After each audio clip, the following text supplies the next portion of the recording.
दोस्तों, पहली वीडियो में मैंने बताया था पूरी देश की 140 करोड़ की आवाम की निगाहें इस वक्त बिहार असेंबली विधानसभा चुनाव पर लगी हुई है। अब सवाल सबसे पहला और सबसे बड़ा ये बनता है, एक तरफ लालू प्रसाद यादव जो बिहार के पूर्व मुख्यमंत्री, जिन पर लाखों वो आरोप लगे हैं कि वो सलाखों के पीछे भी रहे हैं, जेल में भी रहे हैं, उन पर बड़े बड़े घोटाले जिसमें चारे का घोटाला भी रहा है।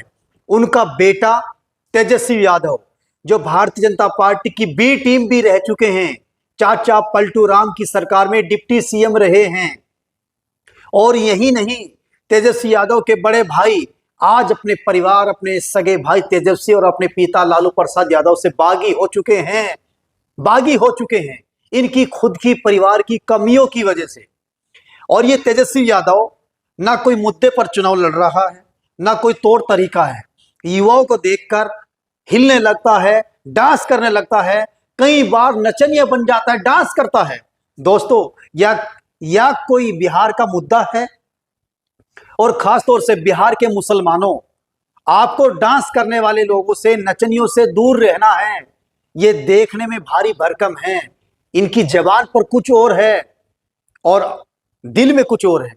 मैं महागठबंधन के खिलाफ नहीं हूं, आप महागठबंधन के कैंडिडेट को वहां वोट दो जहां महागठबंधन से मुस्लिम प्रत्याशी है, मुस्लिम कैंडिडेट है, या फिर जहां मीम पार्टी के कैंडिडेट कमजोर है वहां गठबंधन को वोट दे दो। मगर हमारे ओवैसी साहब जो 5 बार के मेंबर ऑफ पार्लियामेंट सीनियर सांसद हैं, उनके कैंडिडेट 25 लड़ रहे हैं।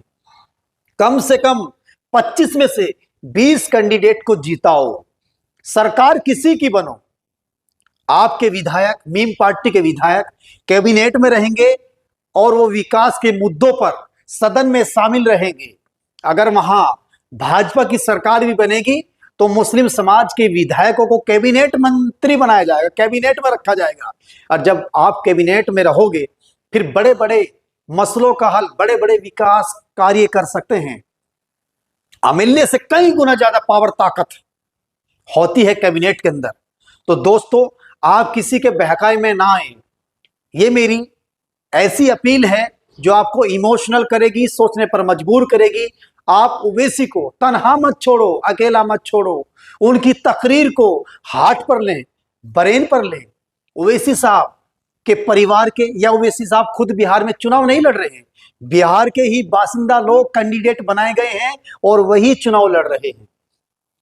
और जैसे जैसे सपा के प्रमुख चीफ अखिलेश यादव, उनके सांसद कैराना से इकरा हसन, अफजाल अंसारी, या और कोई विधायक सांसद या फिर कांग्रेस के हों, अगर ओवैसी की आलोचना करेंगे बिहार के अंदर, ओवैसी की मुखालफत करेंगे, फिर आने वाले दौर में मुसलमान भी इनको वोट इग्नोर करने का काम करेगा। क्योंकि दोस्तों, अब दौर वो है, अगर रिक्शा वाले को इज्जत दोगे तो रिक्शा वाला रिटर्न करेगा। अब कोई किसी की लिहाज ऐसे ही नहीं करता है, लिहाज तभी करता है अगर कोई किसी की रेस्पेक्ट, सम्मान करता है और ताल्लुक और बॉन्डिंग कनेक्टिविटी रखने की कोशिश करता है।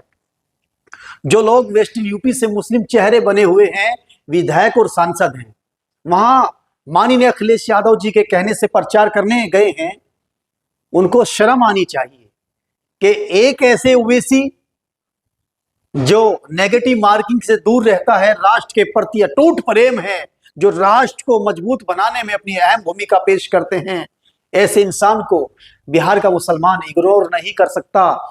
मेरे मुसलमान भाइयों और मेरे ओबीसी भाइयों और मेरे हिंदू समाज के भाइयों से खास तौर से अपील है, ओवैसी की पार्टी को मजबूत करो और 25 विधायक ओवैसी साहब की झोली में डालने का काम करेंगे।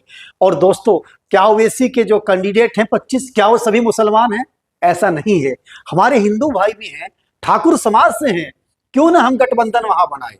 ये जो महागठबंधन है तेजस्वी यादव, राहुल गांधी जी का, इससे भी ऊपर का महागठबंधन बनाए और ओवैसी साहब के कैंडिडेट को वोट दें। ओवैसी साहब नमाजी हैं, परहेजगार हैं, तहज्जुद गुजार हैं, वो ग्राउंड पर भी नमाज पढ़ते हैं और हवाई जहाज और हेलीकॉप्टर में भी नमाज पढ़ते हैं। और भारत सरकार का मैं शुक्रिया खासतौर से अपने देश के गृह मंत्री माननीय अमित शाह जी का शुक्रिया, थैंक यू इसलिए बोलना चाहता हूं कि ओवैसी साहब के स्टेटस और क्वालिटी को देखकर उनको जेड सुरक्षा दी गई है।